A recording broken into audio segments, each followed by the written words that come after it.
Assalamualaikum warahmatullahi wabarakatuh. Perkenalkan, nama saya Galuh Industri dari manajemen 6 Abaki dengan NIM 241222012. Hari ini saya akan mempresentasikan hasil pekerjaan saya, yaitu untuk UTS e-Bisnis.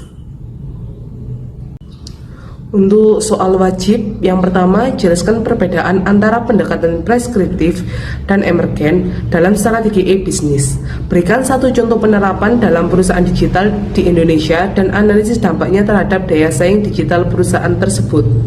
Untuk pendekatan preskriptif sendiri, yaitu strategi yang dirancang di awal berdasarkan analisis mendalam terhadap kondisi pasar, pesaing, dan sumber daya perusahaan. Strategi ini biasanya bersifat top down.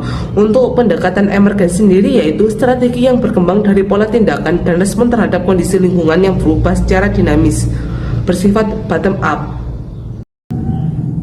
Untuk contohnya sendiri, saya mengambil contoh Ruang Guru. Ruang Guru dahulu mengadopsi pendekatan preskriptif dengan strategi menyediakan platform privat berbasis digital yang berfokus untuk mempertemukan antara tutor dengan murid secara online. Dengan seiring berkembangnya waktu, kini Ruang Guru juga mengembangkan produk dan layannya secara emergen, seperti menghadirkan video, pembelajaran, aplikasi belajar, dan fitur kelas live. Perubahan ini terjadi sebagai respon terhadap kebutuhan siswa dan tren belajar jarak jauh, terutama pada saat pandemi. Untuk dampak terhadap daya saing digital sendiri, dengan mengadopsi strategi emergen, membuat Ruang Guru lebih adaptif, inovatif, serta unggul dalam persaingan di sektor education teknologi, terutama di Indonesia. 2. Sebuah perusahaan retail online ingin meningkatkan efisiensi pengiriman produk ke konsumen. A. Identifikasi proses SDM yang dapat ditingkatkan dengan teknologi. B. Sebutkan 2 teknologi digital yang dapat digunakan dan bagaimana manfaatnya. Yang C. Apa risiko digital yang perlu diantisipasi? Untuk menjawab yang A, identifikasi proses SDM yang dapat ditingkatkan dengan teknologi, yaitu dengan pertama manajemen inventory, yang kedua dengan manajemen distribusi dan logistik. Jawaban untuk poin B yaitu teknologi digital dan manfaatnya. Kita bisa menggunakan IoT, Internet of Things, untuk memantau pergerakan barang secara real time, dan kita juga bisa memanfaatkan AI untuk memperkirakan permintaan dan mengoptimalkan rute pengiriman. Pada poin C yaitu risiko digital yang perlu diantisipasi, yaitu serangan cyber dan pencurian data. Yang kedua yaitu gangguan sistem IT yang menghambat operasional. Soal nomor 3, sebuah institusi pendidikan ingin menggunakan e-procurement untuk belajar operasional bulanan. A. Tentukan jenis e-procurement yang sesuai. B. Buat langkah-langkah awal implementasinya. C. Jelaskan 2 tantangan dan strategi mengatasinya. Untuk jenis e-procurement yang sesuai ada 2, yaitu e-katalog dan e-tendering. Untuk langkah-langkah implementasinya, yang pertama kita harus mengidentifikasi kebutuhan, yaitu dengan menentukan jenis barang yang sering dibeli secara rutin oleh institusi seperti alat tulis kantor, alat kebersihan maupun kebutuhan IT. Yang kedua dengan mengevaluasi dan memilih platform e-procurement. Yang ketiga mempersiapkan sistem dan infrastruktur yang diperlukan. Yang keempat melakukan pelatihan SDM agar memahami penggunaan sistem e-procurement. Yang kelima melakukan uji coba dan evaluasi awal. Hal ini dilakukan untuk memperbaiki jika ada kendala. Untuk poin C yaitu tantangan dan strategi mengatasinya. Untuk tantangannya, yang pertama berupa kurangnya SDM yang paham terhadap teknologi. Untuk hal ini kita bisa melakukan pelatihan dan pendampingan teknis agar bisa memahami bagaimana cara menggunakan e-procurement tersebut dengan baik. Yang kedua dengan resistensi terhadap perubahan. Untuk hal ini kita bisa melakukan sosialisasi manfaat dan uji coba terbatas terlebih dahulu. Selanjutnya yaitu soal pilihan. Untuk soal pilihan ini saya memilih nomor 4 dan nomor 6. Nomor 4 yaitu lakukan analisis lingkungan eksternal PESTEL terhadap sebuah startup digital pilihan Anda. Masing-masing mahasiswa berbeda.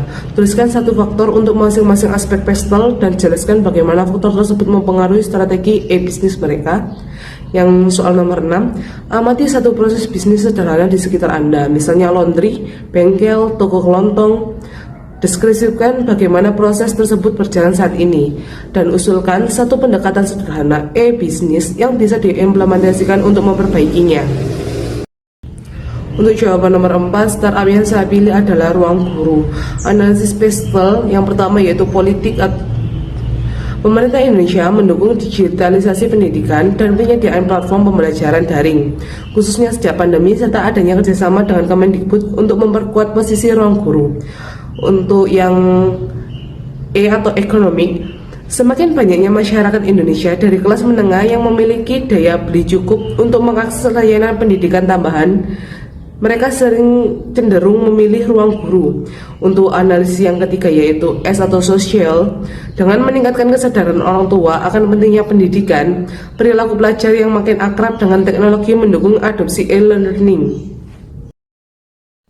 Pada poin T atau teknologi, dengan munculnya teknologi baru seperti AI, chatbot, dan mobile apps memungkinkan personalisasi belajar, serta akses internet dan smartphone yang luas memudahkan distribusi layanan ruang guru.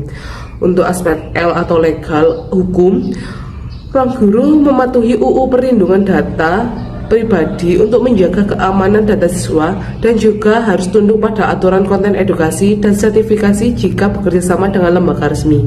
Untuk poin E atau environmental atau lingkungan, pembelajaran daring dapat mengurangi kebutuhan cetak buku dan transportasi sehingga lebih ramah lingkungan. Untuk pengaruh terhadap strategi bisnis sendiri, ruang guru berfokus pada inovasi teknologi seperti AI untuk personalisasi belajar, dan ruang guru sendiri juga bekerja sama dengan pemerintah. Mereka juga memperkuat posisi di pasar dengan konten edukasi, strategi harga terjangkau, serta jangkauan ke daerah melalui program CSR dan subsidi. Untuk jawaban nomor 6, saya mengambil contoh bisnis toko bahan kue, tiar, atau baku. Proses saat ini, pelanggan datang langsung ke toko untuk membeli bahan. Untuk proses transaksi sendiri hanya dicatat manual di buku, dan tidak adanya pencatatan stok digital.